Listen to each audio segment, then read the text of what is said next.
కష్టం తీరిపోతుంది, నీ దుఃఖం సమాప్తం అవుతుంది. ఏ అవసరతలో ఉన్నా, ఎక్కరలో ఉన్నా. కొంతమందికి మేము దేవుని వాక్యాన్ని చెప్పినప్పుడు, ఇబ్బందిలో ఉన్నప్పుడు, ఇరుకులో ఉన్నప్పుడు, అవునమ్మా ప్రార్థించండి, అవునమ్మా దేవుడి సహాయం అవసరమని చెప్తుంటారు. ఎన్నోసార్లు నేను ఒక ఎగ్జాంపుల్ చెప్తూనే ఉంటాను. ఒకానొక వ్యక్తి ఎల్లప్పుడూ చర్చిలోనే, మందిరములోనే కాచుకొని, మందిరావరణములో దేవుని సన్నిధానములో ఎల్లప్పుడూ కనిపెట్టి ప్రార్థించేవాడు. అలా ప్రార్థించేటటువంటి ఆ వ్యక్తి ఏ కూడిక జరిగినా, ఏ ప్రార్థన జరిగినా చక్కగా పరిచర్య చేస్తూ దైవజనులకు సహకారిగా ఉంటున్నాడు. అయితే ఒక కార్యము జరిగింది వాడి జీవితంలో. ఏంటి ఆ కార్యము అంటే, తన స్నేహితుడు ఒక ఎమ్మెల్యేగా గెలిచాడు. అంతే. సర్వాధికారి అయిన దేవుణ్ణి విడిచి, సర్వకృపాని అయిన దేవుణ్ణి మరచి ఇక మందిరానికి రావడం మానేశాడు. మరి దైవజనులుగా మందిరానికి రాకుంటే ఎందుకు రాలేదో, ఈ ఆపదలో ఉన్నారో, ఈ అపవాది యొక్క తంత్రాలలో చిక్కుకుపోయారో, ఈ అనారోగ్యంలో ఉన్నారో అని ఎదురు చూస్తాము, వెళ్ళి అడుగుతాము. అలాగే ఆ దైవజనుడు వెళ్ళి, ఏమ్మా బాబు మందిరానికి రావటం లేదే అంటే, ఆ అబ్బాయి చెప్పిన సమాధానం, పాస్టర్ గారు ఇప్పుడు నేను ఎవరనుకున్నావు?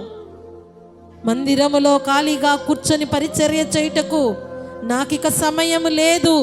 కారణం, ఇప్పుడు ఒక ఎమ్మెల్యేకి స్నేహితుడిని, నా ప్రియ స్నేహితుడు ఎమ్మెల్యేగా గెలిచాడు. వెళుతున్నానేనిక నాకు ఒక చక్కటి గవర్నమెంట్ పోస్ట్ ఇచ్చేస్తాడు. పాస్టర్ గారు మంచిదే, నీ స్నేహితుడు ఎమ్మెల్యే అవ్వటం మంచిదే, నీకు గవర్నమెంట్ పర్మనెంట్ ఉద్యోగము రావడం మంచిదే, కానీ ప్రభువుని విడవకయ్యా, సంఘాన్ని మరవకయ్యా, దేవుని సన్నిధికి రా అంటే అతను చెప్తున్నమాట, నేను రాలేను, ఎన్నో పనులుంటాయి. ఎమ్మెల్యే స్నేహితుడిగా ఎన్నో పనులు ఉద్ధరించాలా, ఎంతోమంది ముందు నేను మాట్లాడాలా, ఎన్నో చోట్లకు వెళ్ళాలా. ఎంత అతిశయం, ఎంత గర్వం. వెంటనే పాస్టర్ గారు, మంచిదే నాన్న, ప్రతిదినము రాకున్నా, ప్రతి కూడికకు రాకున్నా, వారానికి ఒక్కరోజు ఆదివారం ఆరాధనలో అయినా దేవుణ్ణి ఆరాధించుటకు నీవు వచ్చి వెళ్ళంటే చూద్దాంలే, వీలైతే చూద్దాం, ఆ రోజు నా షెడ్యూల్ ఖాళీగా ఉంటే చూద్దాం, ఆలోచిస్తాలే అన్నాడు.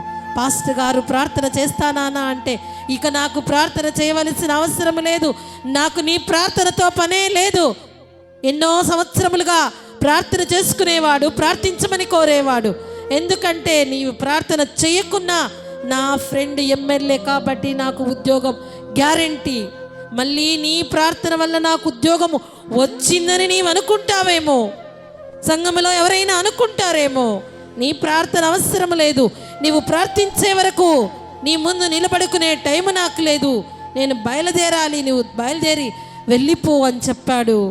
మరి ఆ దైవజనుడు ఎంతో దిగులుతో, ప్రభువా ఇంతవరకు భక్తి విశ్వాసములో ఉన్న ఆ బిడ్డ తండ్రి, లోకరక్షకుడైన నిన్ను మరచి లోకస్తుడైన స్నేహితుడే తనకు ఆధారం అనుకుంటున్నాడు.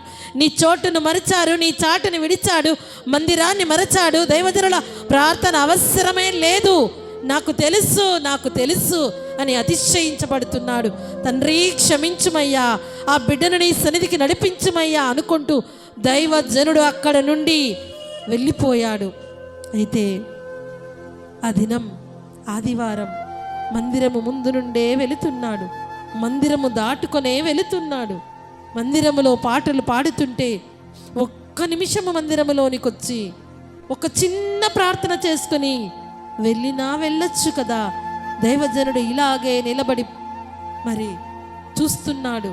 మందిరము ముందు నుండి విర్రవీగుతూ వెళ్ళిపోయాడు, అతిశయముతో వెళ్ళిపోయాడు.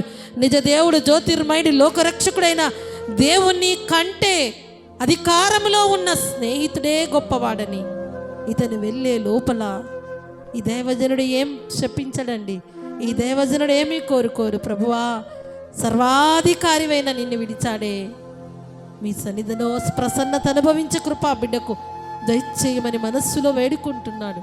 అలా వెళ్ళిన వ్యక్తి ఎమ్మెల్యే గారింటి దగ్గరికి వెళ్ళగానే ఎంతోమంది గుంపులుగా జనాలు ఉన్నారు అక్కడ.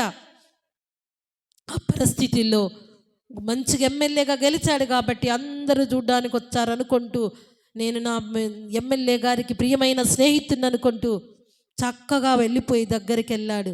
ఎమ్మెల్యేని సత్కరించాలని తీసుకువెళ్ళిన ఆ పూలదండను పట్టుకొని వెళ్తే చాలామంది చాలా చాలా పెద్ద పెద్ద పూలదండలు తీసుకెళ్లారు. ఈ వ్యక్తి ఆ పూలదండ వేసి ఎమ్మెల్యేని సత్కరించి సన్మానించి ఆ ఫోటోలు చక్కగా తీసుకొని అవన్నీ స్టేటస్లో పెట్టుకొని, ఇప్పుడు నా స్టేటస్ ఎమ్మెల్యే స్నేహితుడు, ఇప్పుడు నా స్టేటస్ ఒక గవర్నమెంట్ ఉద్యోగం, ఇప్పుడు నా స్టేటస్ ఒక అధికారి యొక్క స్నేహితుడని ఉప్పొంగిపోతూ వెళ్తే అక్కడికి వెళ్ళే లోపల ఒక బాక్స్లో ఆ ఎమ్మెల్యే గారి యొక్క బాడీని పడుకోబెట్టారు. ఆ రోజు ముందు రోజు రాత్రే, మధ్యరాత్రే ఆ ఎమ్మెల్యే గారు గుండెపోటుతో చనిపోయాడు. మరి సన్మానించి సత్కరించాలనుకున్న ఆ వ్యక్తి యొక్క జీవము లేని ఆ శరీరము మీద ఆ పూలదండ నుంచి కుప్ప కూలిపోయాడు. తన స్టేటస్ ఇక ఏంటి? ఎంత భయంకరమైన పరిస్థితి! నేను ఈ అధికారిని నమ్ముకొని సర్వాధికారి అయిన దేవుని కృపను వద్దనుకున్నానే, ఈ అధికారిని నమ్ముకొని నాకు ఉద్యోగము ఖచ్చితం అనుకొని నమ్మి వచ్చానే, మరి మందిరానికి వెళ్ళనవసరం లేదనుకున్నానే, నా పరిస్థితి ఏంటి అనుకొని అప్పుడు కుప్ప కూలి తిరిగి రివర్స్ వస్తూ దేవుని యొక్క సన్నిధానములోనికి వెళ్ళడానికి మొహం ఎక్కక, దైవజనుని నీవు నా కొరకు ప్రార్థించడగడానికి మనస్సు రాక దిగులుతో వేదనతో ఉంటే దేవుడి యొక్క మహాకృప ఆ దైవజనుడు ప్రేమించి చక్కగా లోపలికి పిలిచి ప్రార్థించాడు.